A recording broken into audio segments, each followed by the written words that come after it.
Hi guys, and welcome to part 3 of the USS Defiant build. I made some progress on the model, so I thought I'd share it with you guys. I got the primary colour down. That is a combination of 30 millilitres of Tamiya flat white, and then just to help tone it down, I've put 3 millilitres of Tamiya Royal Ocean Grey in there. So it's now really sitting somewhere between a flat white and a insignia white. Now the reason why I've decided to paint this whilst the ship is still in its parts is because it's going to be easier for me to handle the ship and all the panel painting on it whilst it's like this, rather than put it all together and then do the panel painting. Now I have kept some of the paint behind, so when I've got the ship together and I've done all the puttying and the sanding that needs to be done, I can then go back around the seams with the paint, and that will then blend in quite seamlessly.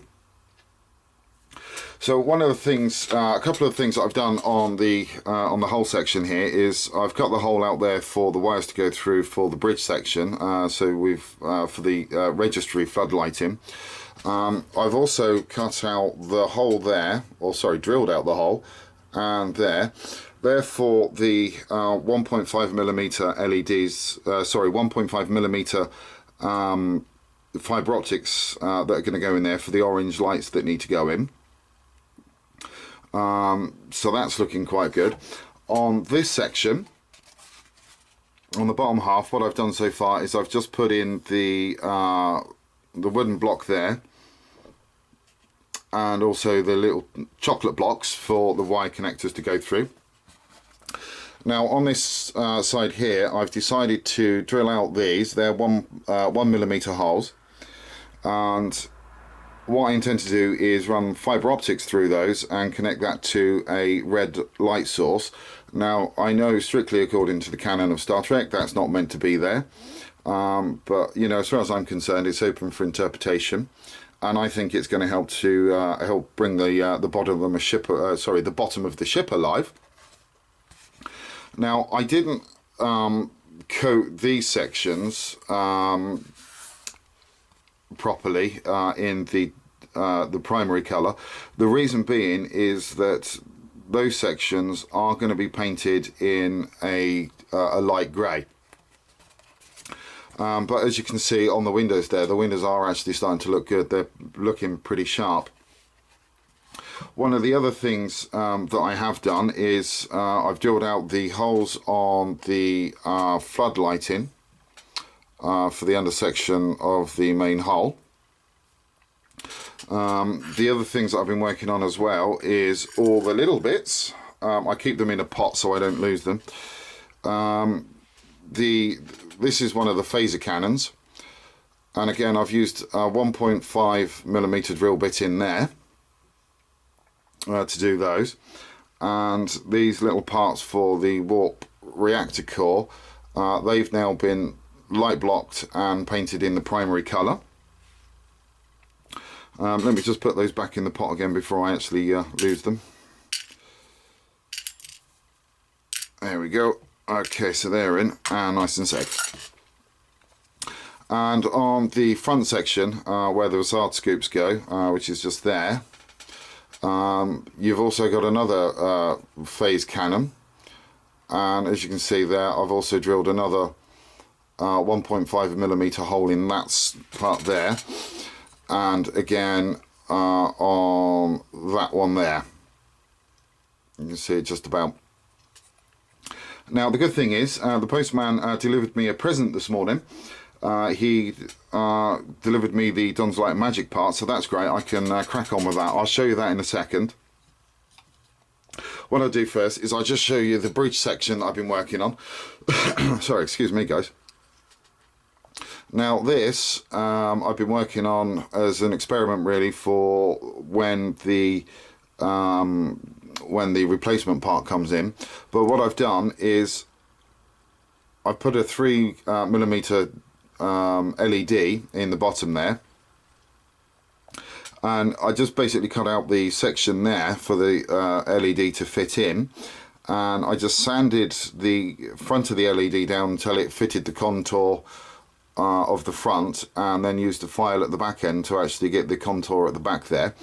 I then used some squadron putty to help hide all the seams. It's also helped to do a little bit of light blocking. Once I got to that stage and I was happy with it, I then put a little bit of masking tape on the area of the LED where I want the floodlight effect. I've then light blocked it with matte black, and then gone back over it again with the Tamiya primer.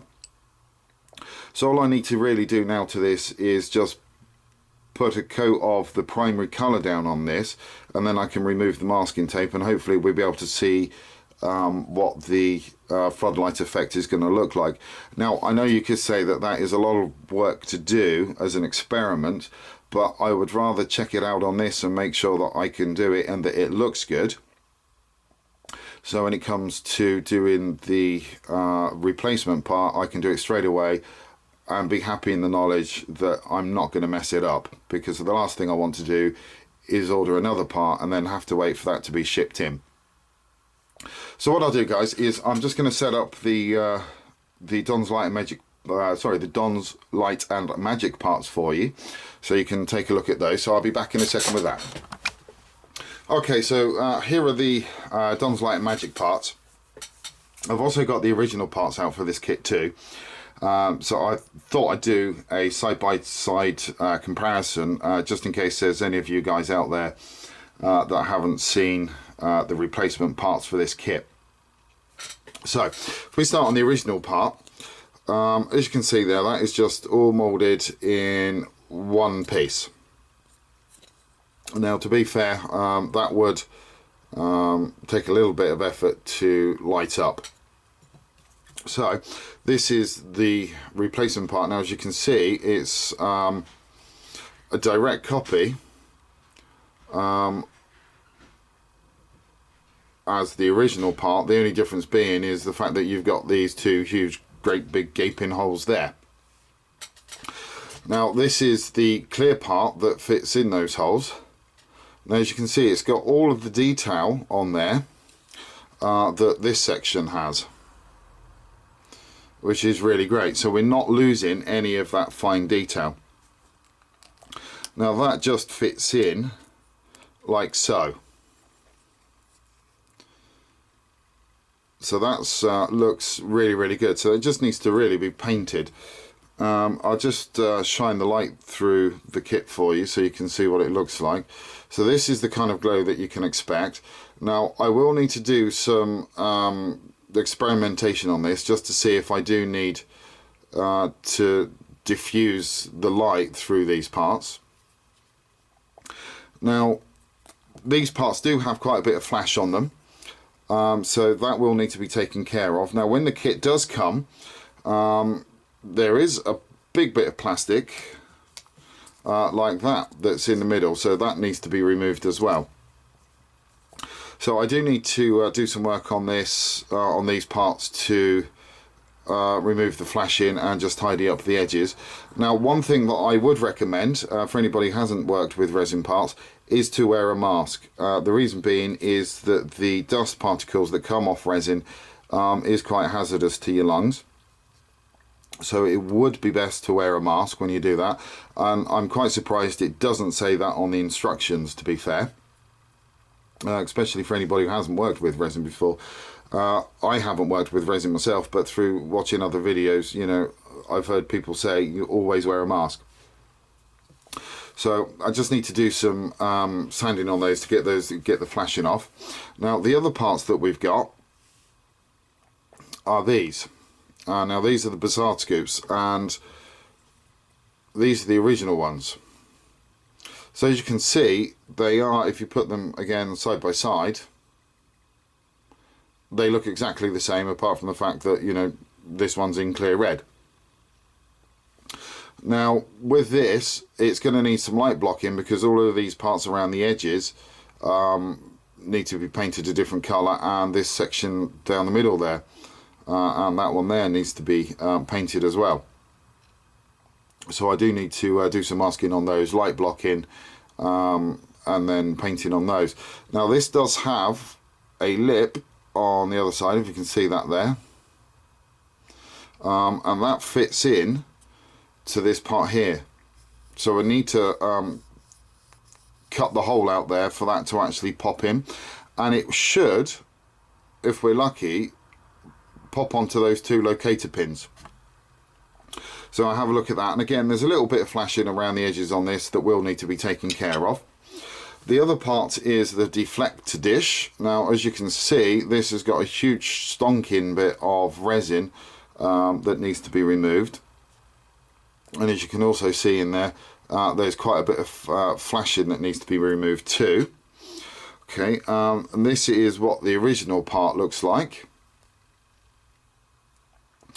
And this is the clear blue plastic. So as you can see from this part, this part, you've still got the stippling on there, which is great. And again, that fits in there just like so. And then if we get the torch again, and you can see that shines through quite nicely. Now I don't think I'm going to need to diffuse the light on this part of the kit. The main reason being is because the light source for this is going to actually be sitting further back than it will be on the warp engines. The other thing that I have noticed with these parts is that when you do shine light through them, it kind of does wash the red a bit. So I think I'm going to use the red LED tape on these just to try and help get that red light that we need. So what I'll do is I'm going to work on these parts, get them get rid of all the flashing, get them washed down and everything, and then I'll test fit the whole lot again. So what I do, as soon as I've done that, I'll come back with you and with another update, guys. Okay, so I've tidied up these parts now. As you can see, the huge bit of plastic that was in there has gone, and all the flash that was inside these parts and around the edges have gone. I also had to sand down those tabs on either side a little bit as well, because they were a bit too big, but they do fit in there quite nicely now. This bit has also been dealt with, and that's looking pretty good. And I've also cut out the holes for the Bizarre scoops. Now they do give you a little template that you can use on the instructions, which is just there. However, that template is a bit too small for the back part there. I would say most probably, to be fair, by about half. But it does give you a good starting guide as to where you need to be. Then it's just a case of slowly taking the parts and just sanding it down, really. But as you can see, once they're on, so let's just oh, I think that's the wrong one. There you go. So as you can see there, once they're on, they don't look too bad. I mean, obviously that does need to be glued. One of the other issues that I did have is the locator pins that were there. I did have to remove, because the hole for the locator pin that's just there wasn't in the right place, unfortunately. It's out just by a little bit, so it wouldn't sit down properly in the hole. So I've had to remove that on both sides. What I'll do is I'll just quickly set up the warp engine, so you can see what it looks like when it's nestled into the in the hole.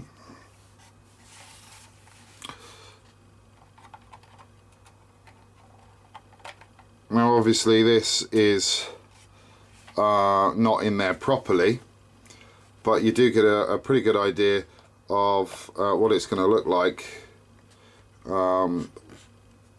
once it's in. So that looks pretty cool. Okay guys, well that's about it for the moment. I'll come back to you with another update most probably next weekend. Until then guys, please do take care.